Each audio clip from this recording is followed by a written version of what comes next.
Okay, the next part on the terminal build is I'm going to router the Magnorail track. As you can see at the end, I've got another piece of timber that turns around and comes back on itself.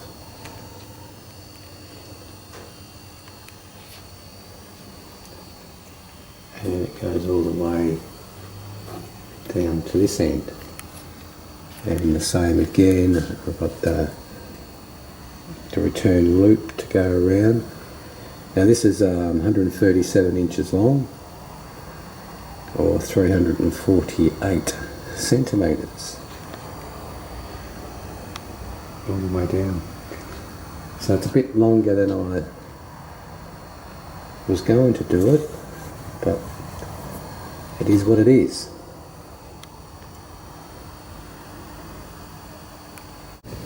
And also when I do router the groove, it will be 4.5 centimetres to the outside on both sides. That's the distance for the router. So I'll screw this template down, or guide, and then I'll see if I can router the whole lot.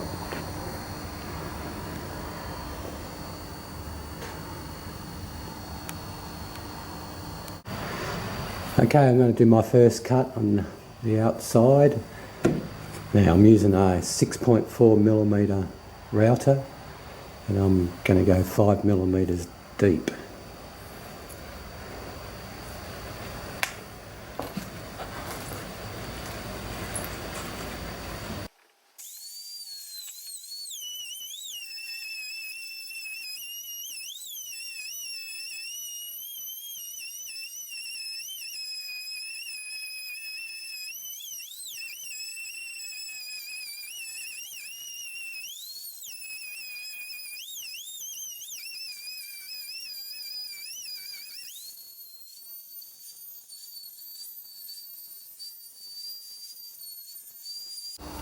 Okay, I finished routing the Magnorail, but I made one mistake.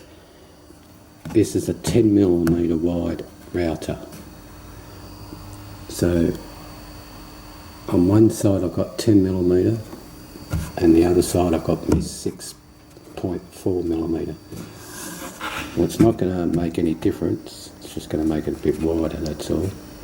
But that was what it was meant to be like. So I've corrected it and gone around the corners with the 6.4, because I'm not using any of the plastic, what do you call them, tracks. I'm just using blue chain only, I'm hoping. But I'll show you what the blue chain looks like in it. Okay, there's the blue chain, and hopefully it will just glide around, just to save on cost of the track. But when it comes to the 10mm area, it should just keep running down anyway.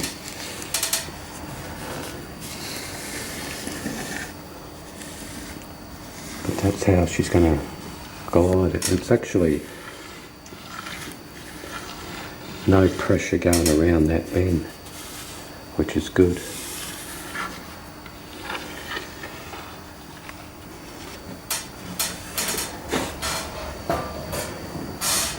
So I'm glad that's all done now. I'll show you what I'm doing next.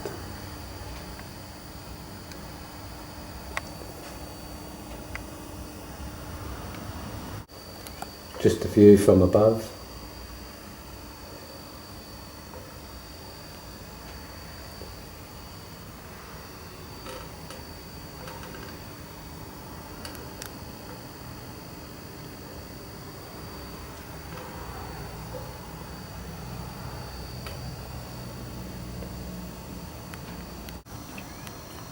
Okay, I've put the evergreen strips in down the one side, so now it's back to a 6.4mm gap, and I've glued it down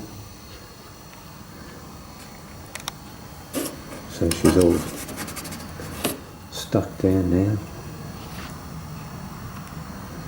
And that was the packet.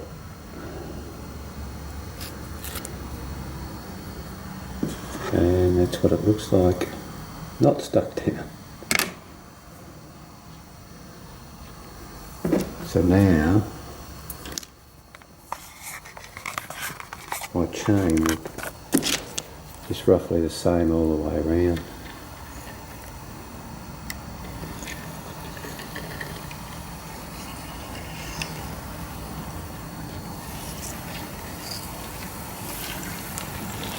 It glides down okay.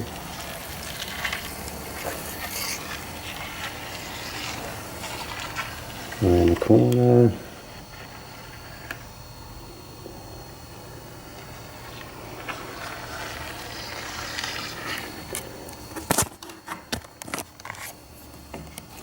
Just back all the way down.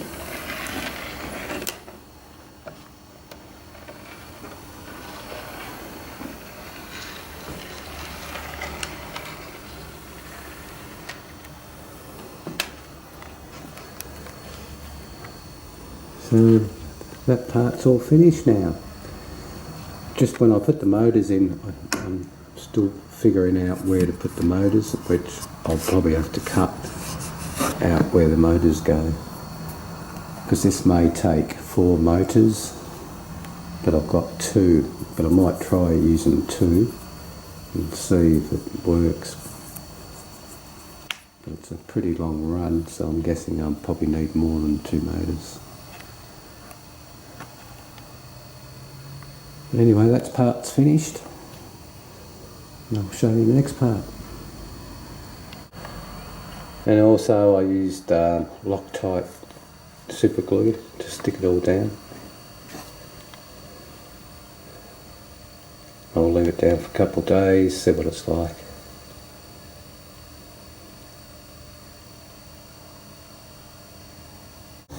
Okay, the next part on the terminal, or the Magnorail part, is to put these motor housings into the layout. So I've got to embed it, so I'm going to cut it out, and I've also got to cut out the sprockets. So I have 2, which, as I said before, I might have to have more, but I'm going to try with the 2 first. So I'll cut all that out and show you the next step.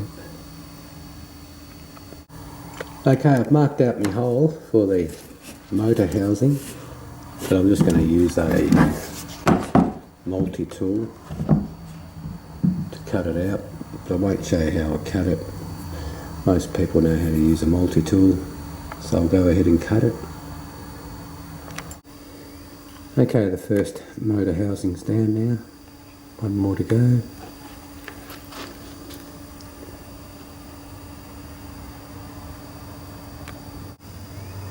And the second one's also in now, so both are in.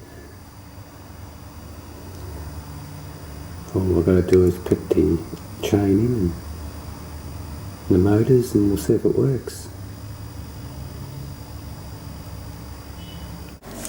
Okay, these are the blue chains I've got to actually cut them off the sprue. Now they're not all the same size, some are small and some are big. Now there's actually 5 different sizes or 5 different versions, but you can use them all. You have ones that have got the letter X, one with the R, one with an S, one with the T, and one with the Q. Now the Qs are the ones that I use with the magnets, which are these 4,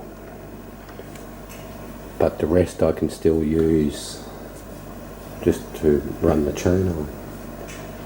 And if you were using bikes, you use a different letter But anyway, so what I've got to do is cut them. It's about 400 odd. And I'll show you what they look like after you cut them. So I just use the Stanley knife and just cut them right at the end. Like so.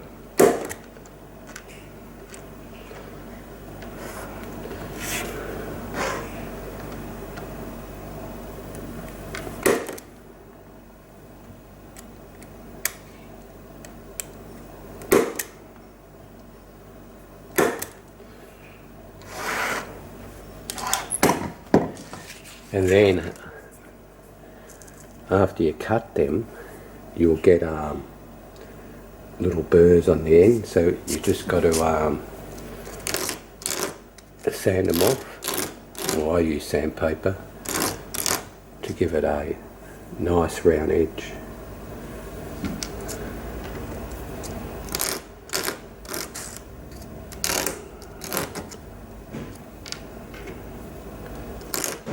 And that's all you do. Just the worst thing, I've got to do 400 of them.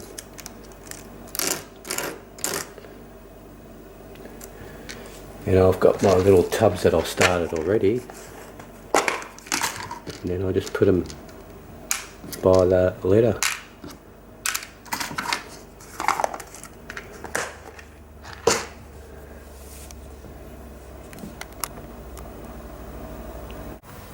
Okay, putting the motor in the housing, I've just got to trim all these little tags off. So the first one,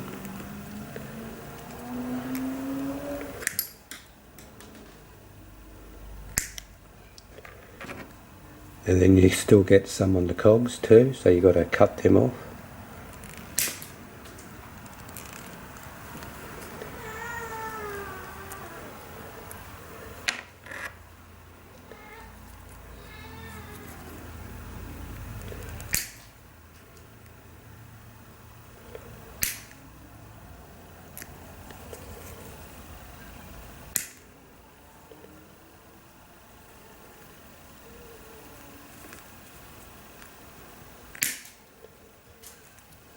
So that one's done, and that one's done, and that's done. Okay, to put the motor together, this slips up through the hole, and you've got two holes to match the two bottom holes, or screw holes, and you screw it in there. So I'm going to screw that off camera because all you're going to do is see my hand. So I'll put that on. Okay, now I've got to put the cogs on. So to put the cogs on, you've got one with a hole and one without, one with a tiny hole. The tiny hole goes over the motor,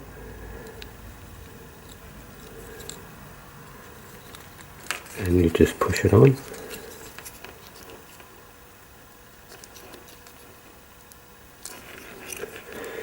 And the one with the hole will go with this little shaft that goes over the top,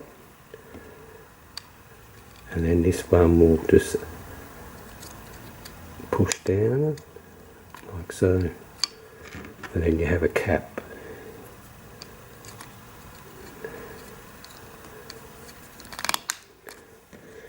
And then your rubber bands,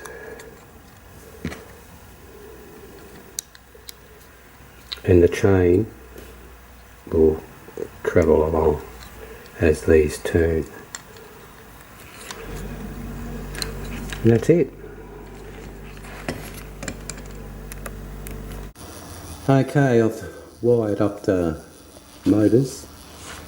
As you can see, it's spinning, and also down this end.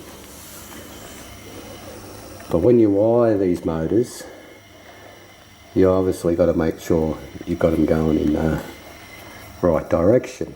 And if you wire them up wrong, you just change the wires over. But anyway, that's them spinning at really low speed.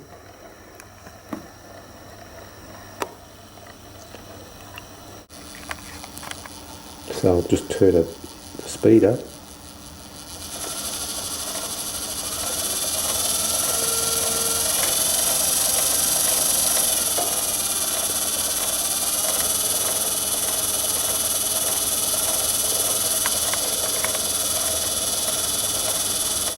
Okay, I'm just loading the chain on. Now these will have sort of lugs in them, and they go in the corners of each one, but you've got to sort of put it on the angle to put it in.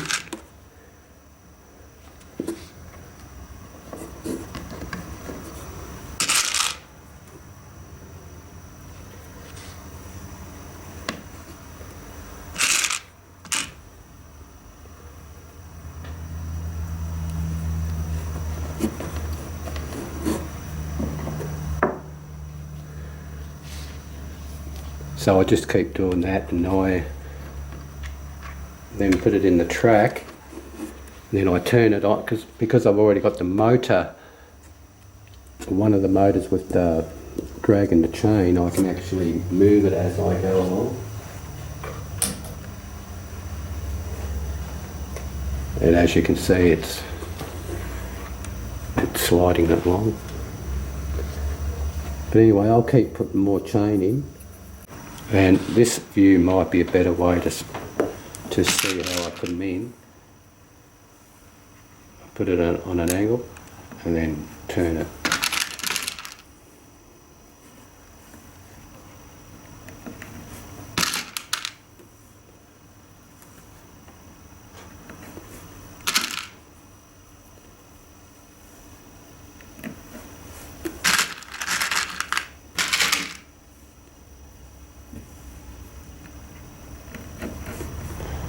And I'm using all the small chains, I'm using all of them.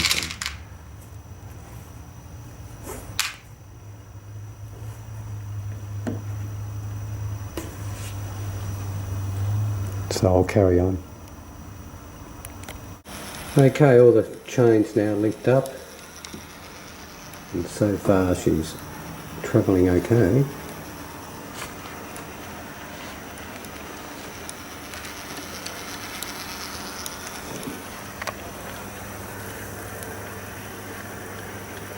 And I've just covered the other end so it doesn't jump out if it wanted to jump out, which the other motor's here. But it's going around the corners okay.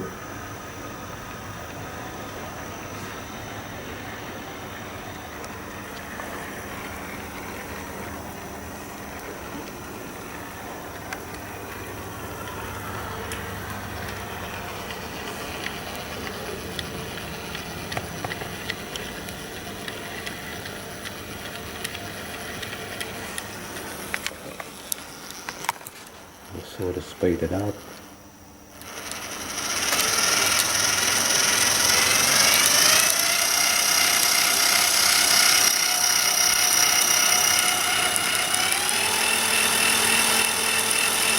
So I won't be going that fast.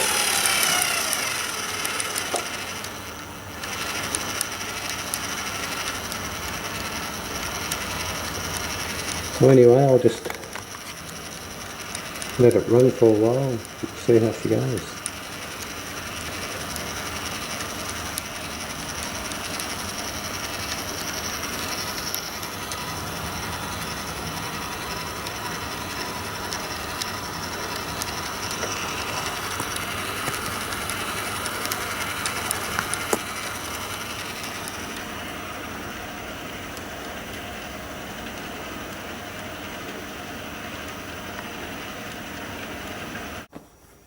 Okay, I've just put some polypropylene sheets down, just to act like a road bed, and we'll give it a test.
So far so good.